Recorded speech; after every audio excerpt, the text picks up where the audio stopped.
Avez-vous déjà senti que vous n'étiez pas valorisé au travail? Ou peut-être avez-vous l'impression que vous avez fait de gros efforts pour qu'une personne tombe amoureuse de vous et que vous n'arrivez pas à la convaincre? Vos amis sortent et oublient que vous existez. Ou pire, vous êtes-vous déjà senti trahi? Sûrement oui, c'est pourquoi vous êtes arrivé à la vidéo indiquée. Prenez du papier et un crayon, vous devez écrire et bien comprendre les stratégies psychologiques suivantes qui permettront aux personnes autour de vous accorder l'attention que vous méritez. Ils n'oublieront plus que vous existez. La prochaine fois qu'ils sortiront, vous serez le premier à être invité. Et tout le monde au travail valorisera vos connaissances ou vos idées. Je t'assure. Sénèque dit: acceptez les circonstances qui vous entourent et travaillez avec elles pour votre bénéfice. Utilisez l'exemple de Sénèque et appliquez ces outils que je vous donne dans votre vie. Bien entendu, vous devez suivre les clés suivantes à la lettre pour être la priorité de chacun. Aussi, à un moment donné de la vidéo, je vais vous raconter mon histoire de dépassement. J'étais quelqu'un qui se sentait frustré de ne pas être compris, de sentir du potentiel en moi, mais que personne n'en prenait en compte. Ces clés que je vais vous raconter ci-dessous ont été mon inspiration. Je les ai appliquées dans ma vie et vous n'imaginez pas à quel point ils m'ont aidé à être pris en compte. Restez à travers toute la vidéo pour connaître les stratégies et mon histoire complète. Bon, sans plus tarder, commençons. Numéro 1. Créer la peur de se perdre. Souvent, les gens n'apprécient pas ce qui est toujours disponible, mais la peur de le perdre les fait l'apprécier. Soyez cette personne qui, si elle manquait, laisserait un vide impossible à combler. Vous n'êtes pas seulement une option, vous êtes un besoin profond. Pensez à une personne que vous admirez. L'admirez-vous parce qu'elle est toujours disponible ou parce qu'elle est indépendante et sûre d'elle? Soyez farouchement indépendant et confiant. Votre vie est une aventure passionnante dans laquelle vous n'avez besoin de personne d'autre pour vous épanouir. La confiance et l'autonomie sont vos armes secrètes. Votre monde est dynamique et passionnant en soi. Vous ne recherchez pas l'amour et ne demandez pas d'attention. Inspirez-les à vous poursuivre et à implorer votre attention. Laissez grandir la peur de vous perdre. Faites-leur comprendre que vous êtes un joyau précieux, qu'ils ne peuvent pas se permettre de perdre. Dans ce jeu, vous êtes le champion qu'ils ne peuvent pas laisser échapper. Stratégie numéro 2, ne perdez pas toujours votre temps précieux. Selon le philosophe stoïcien Sénèque, ce n'est pas que nous ayons peu de temps, mais que nous en perdons beaucoup. C'est pourquoi nous devons être conscients de la manière dont nous utilisons notre temps et avec qui nous le partageons. Nous ne pouvons pas toujours être disponibles pour les autres, mais nous devons nous réserver un espace, cultiver nos vertus et profiter de nos passions. De cette façon, nous ne dépendrons de l'approbation ou de l'intérêt de personne, mais nous serons propriétaires de notre propre bonheur. Cela ne veut pas dire que nous sommes indifférents ou arrogants, mais que nous nous accordons la valeur que nous méritons. Ce faisant, nous attirerons également des personnes qui nous respectent et nous apprécient pour ceux que nous sommes, et non pour ceux qu'ils attendent de nous. L'équilibre est la clé. Ne soyons pas les esclaves ou les tyrans des autres, mais des amis qui s'accompagnent et s'enrichissent mutuellement. Ces enseignements stoïciens sont précieux pour nous aimer, pour nous donner la priorité que nous méritons. Car qui voudra nous donner la priorité si nous ne nous donnons pas la priorité à nous-mêmes? Pour travailler psychologiquement, il faut garder à l'esprit que les choses les plus précieuses sont rarement disponibles partout et à tout moment. De la même manière, vous ne devriez pas non plus toujours être disponible pour quiconque le souhaite. Que pensez-vous qu'ils font des vêtements Chanel lorsqu'ils ne sont pas vendus? Eh bien, ils ne donnent pas de réduction. Ils les brûlent. Pourquoi devriez-vous dégrader votre temps? Montrez que votre temps, c'est de l'argent. Troisième stratégie, gardez le mystère. Nous aimons le mystère par nature. Ne vous est-il pas arrivé de regarder un mauvais film juste pour connaître la fin? La troisième stratégie consiste à garder le mystère sur nous-mêmes. Il utilise l'effet de rareté qui augmente la valeur ou l'intérêt lorsque quelque chose est perçu comme rare ou difficile à obtenir. Donnez-leur peu d'informations sur vous et vous verrez à quel point ils voudront en savoir plus. Le mystère des relations humaines est séduisant. Ne révélez pas tout sur vous dès le premier instant. Retenez certaines choses, laissez des allusions subtiles sur vos passions et vos rêves. De cette façon, les autres voudront en savoir plus sur vous, ils vous poseront des questions et vous chercheront. Montrez que vous êtes intéressant, que vous avez quelque chose à offrir et que vous êtes un défi. Ne soyez pas un livre ouvert, je connais un puzzle qui se construit petit à petit. Avec cela, vous devenez une priorité sans mendier ni exiger. Que pouvez-vous faire d'autre pour être intéressant? Avoir confiance en soi, faire preuve de sens de l'humour, écouter les autres et partager ses expériences. Stratégie numéro 4. Laissez-les investir en vous. Après avoir suscité l'intérêt, vous continuez à attirer l'attention. Marc Aurèle dit « Le temps est limité et nous ne pouvons pas le récupérer une fois que nous l'avons perdu. Utilisez-le à bon escient et ne le gaspillez pas pour des choses vaines. » Les stoïciens considéraient le temps comme étant précieux, car il s'agit d'une ressource limitée et non renouvelable. Nous devons l'utiliser avec sagesse et vertu, en évitant le gaspillage et la procrastination. Le temps est l'occasion d'exercer notre raison, notre volonté et notre liberté, en agissant conformément à notre nature et à notre destin. Pour attirer et maintenir l'intérêt des autres, permettez-leur d'investir en vous de manière équilibrée. Les gens apprécient davantage ce pourquoi ils ont travaillé dur.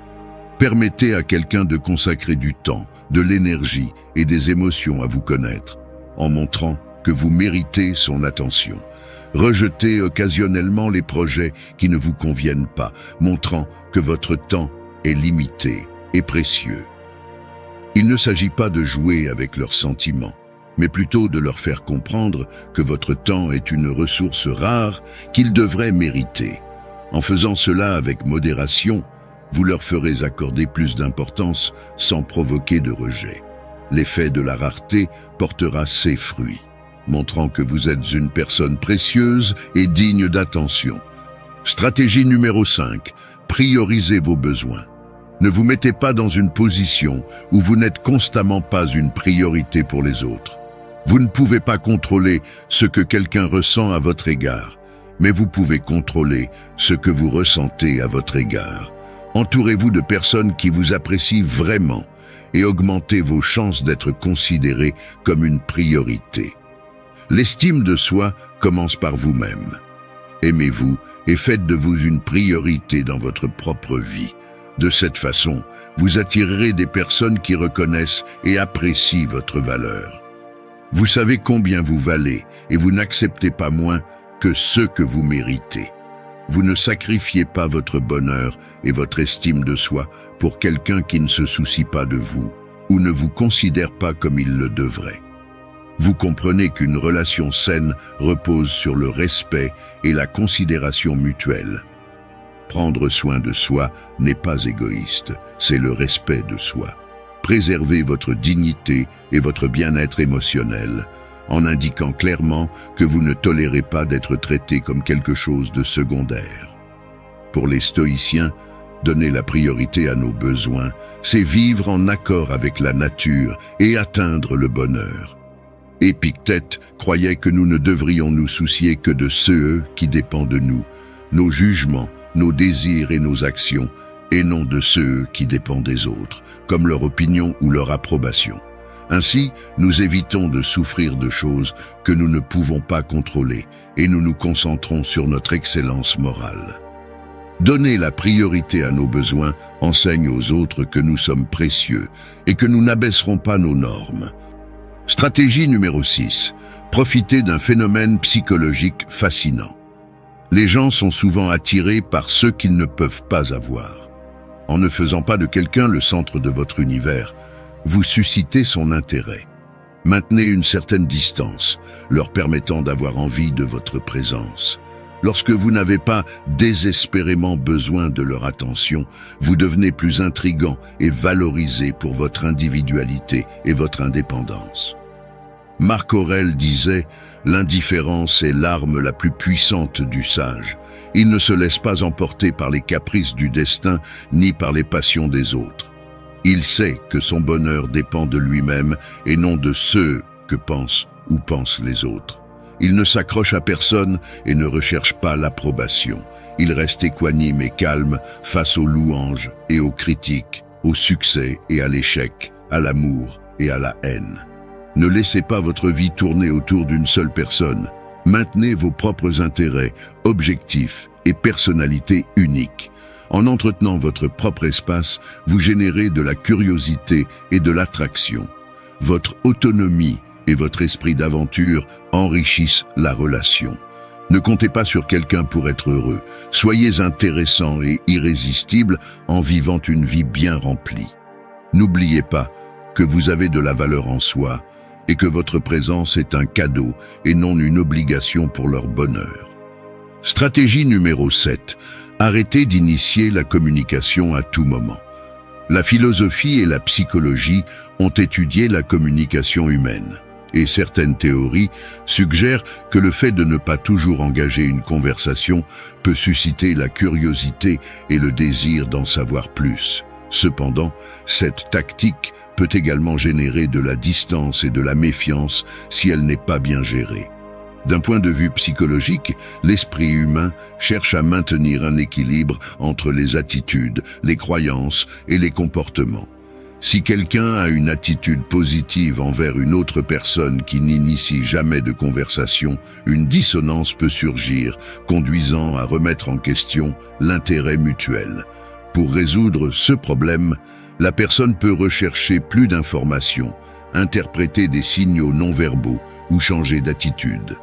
Ne pas toujours engager une conversation peut avoir des effets différents, selon le contexte et les attentes.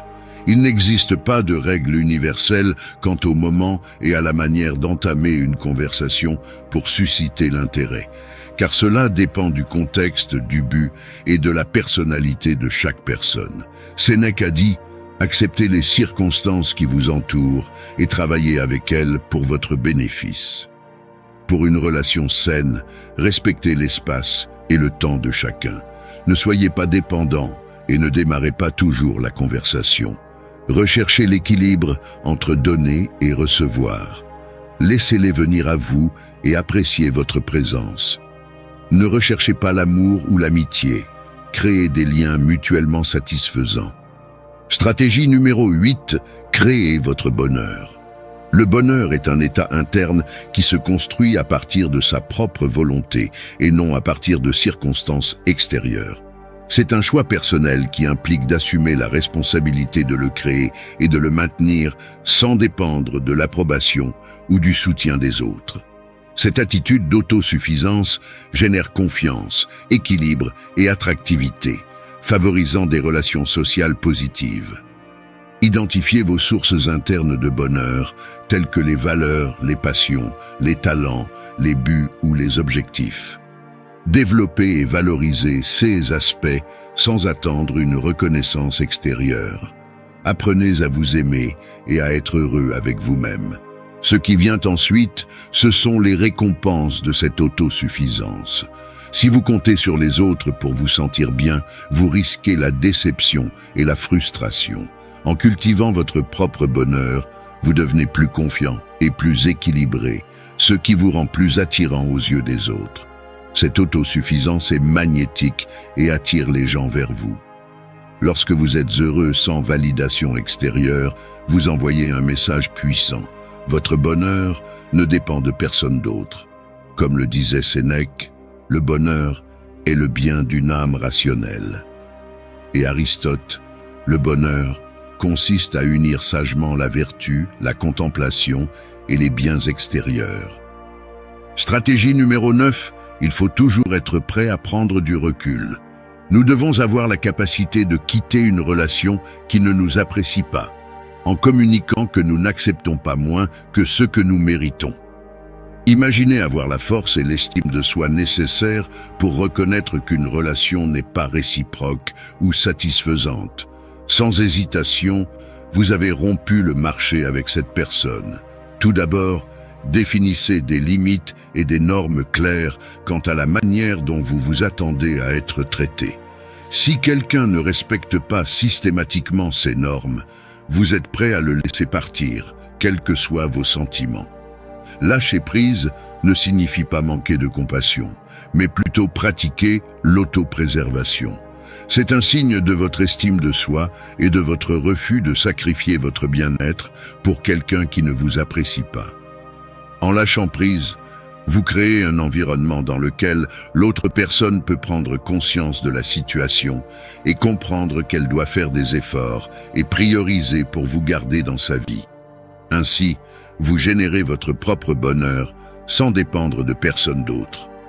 Être autonome et heureux vous rend plus attrayant et désirable, vous permettant ainsi d'avoir des relations plus saines et plus équilibrées.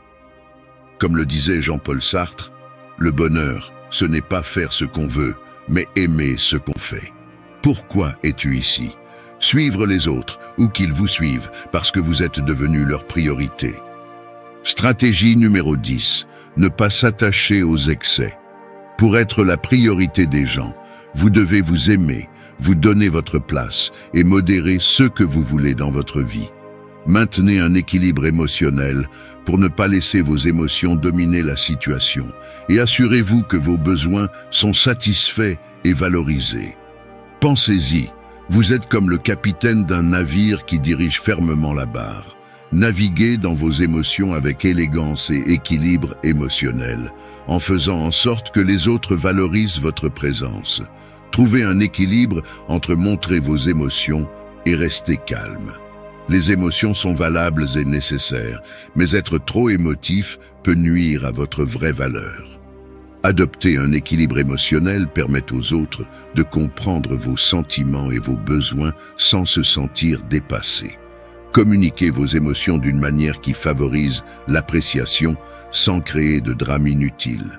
Cette attitude montre votre intelligence émotionnelle et votre maîtrise de soi, permettant aux autres de reconnaître et de valoriser plus facilement vos sentiments et votre présence.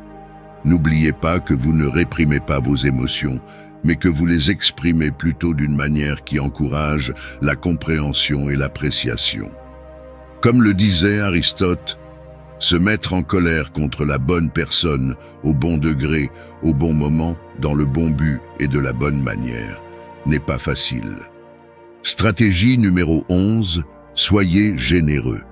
Partagez ce que vous avez avec les autres, qu'il s'agisse de votre temps, de votre argent, de vos connaissances ou de votre soutien.